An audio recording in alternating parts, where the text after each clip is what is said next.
I want to taste love like a loaded gun. No warning, no safety. Just the cold mouth of it pressed against my hunger. The metal prayer of a pulled trigger in the space between your breath and mine. I want to bleed for it before it touches me, already ruined by the weight of wanting. Give me a love that stalks me like smoke through lungs, a slow poison sweeter than air. I want devotion with dirt under its nails, the kind of loyalty that carves a name into skin, just to see if I'll flinch. Let me be the blade you slide between ribs when the world demands your silence. Let me be the body you hide beneath the floorboards of your conscience, still breathing, still whispering. I'd do it all again. I want a partner who doesn't ask what we did, only if I buried it deep enough. Someone who knows that love isn't made of softness, but of screams swallowed whole in motel sinks, of gunpowder on fingertips and prayers never meant for God's ears.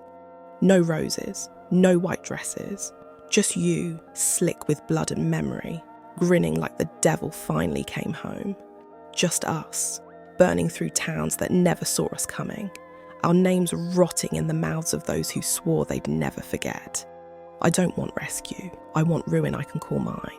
I want to watch you lie through your teeth to keep me breathing, watch you turn the knife on anyone who calls us a mistake. They'll write songs about the mess we made, but none of them will get it right. Because we weren't lovers. We were the curse people whispered about after their homes went dark. You with blood at the corners of your mouth. Me with the matches. And somewhere in between, something that almost looked like love.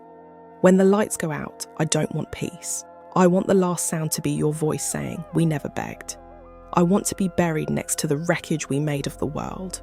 And I want them to say, they didn't burn. They were already fire. Behind the lines. This poem dives into the kind of love that's raw, chaotic, and combustible, not soft or saviour-like, but wild, dark, and magnetic in its destruction.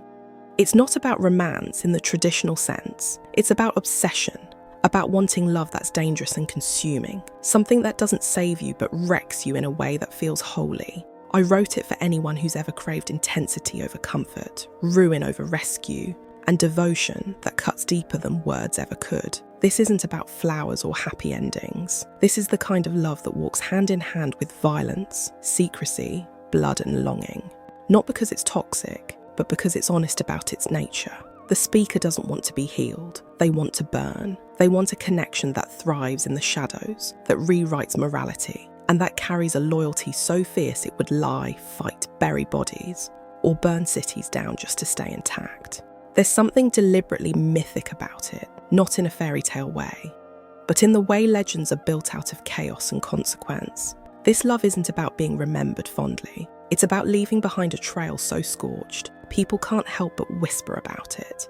It's a Bonnie and Clyde, ride or die kind of energy, but darker, messier, and less interested in glory than in truth. The poem also plays with violence as metaphor, love as a loaded gun, devotion as a crime scene, passion as something with teeth and dirt under its nails. It's not about glorifying pain, but about refusing to dress it up. It doesn't want peace. It wants to go out in flames, shoulder to shoulder, unrepentant. Because sometimes, for people who have been told to quiet their hunger, love only feels real when it's loud, brutal, and burns through everything it touches. It's a war cry for the ones who never begged, who didn't ask for permission to feel deeply, to want destructively, to call ruin theirs. And it ends with that same defiant spark. They didn't fall, they were already fire.